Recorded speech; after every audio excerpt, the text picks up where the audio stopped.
Hello आशीष भैया, आशीष जी आप ही को याद कर रहे हैं। हेलो जय हेलो ये वाला गाना सुने थे आप लोग, गाड़ी गाड़ी जाए। हेलो हेलो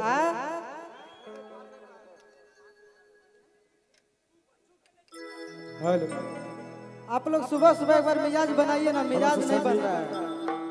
जोर से हल्ला करके जो गाना सुनिए वो सुनाएंगे, तबे ना गाने में मजा आएगा।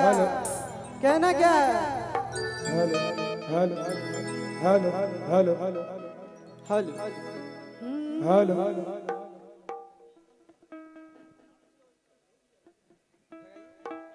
अच्छा हो जाएगा।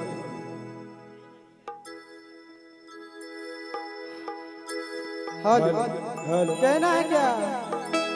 हाँ कि गाड़ी गाड़ी जाएगा, गाड़ी गाड़ी जाए,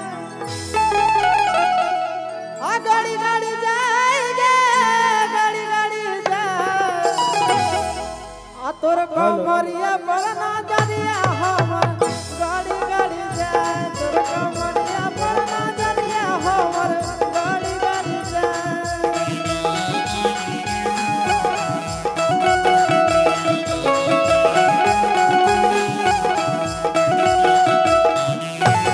गाड़ी गाड़ी जाएगा, गाड़ी गाड़ी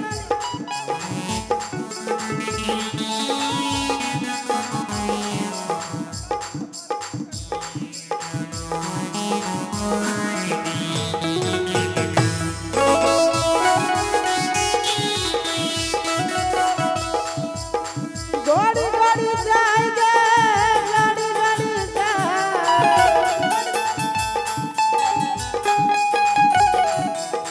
गाड़ी गाड़ी जाएगा, गाड़ी गाड़ी जाए, तोरा कमरिया पर ना जरिया हमर गाड़ी गाड़ी जाए।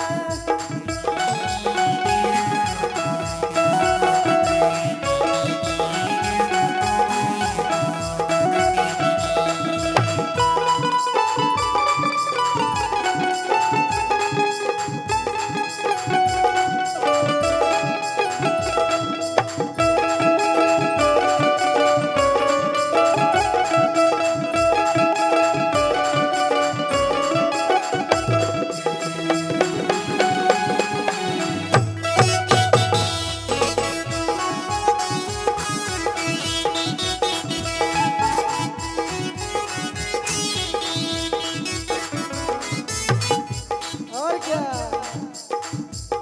आगे मारो ही नहीं ना से कच कच बाना,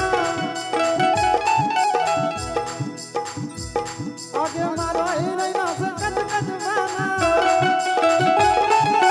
आगो हो हमारा ले ले भी जाना, आगे मारो ही नहीं ना से कच कच बाना,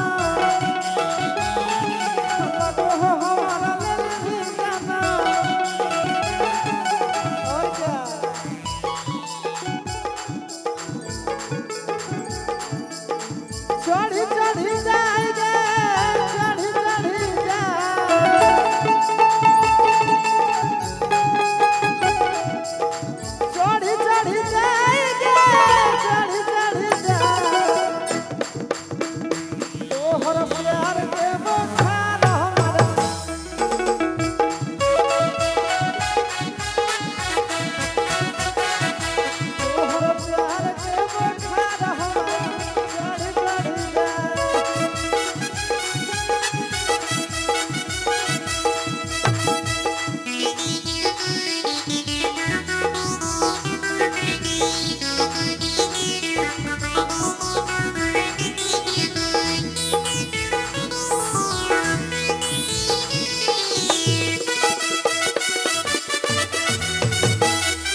हेलो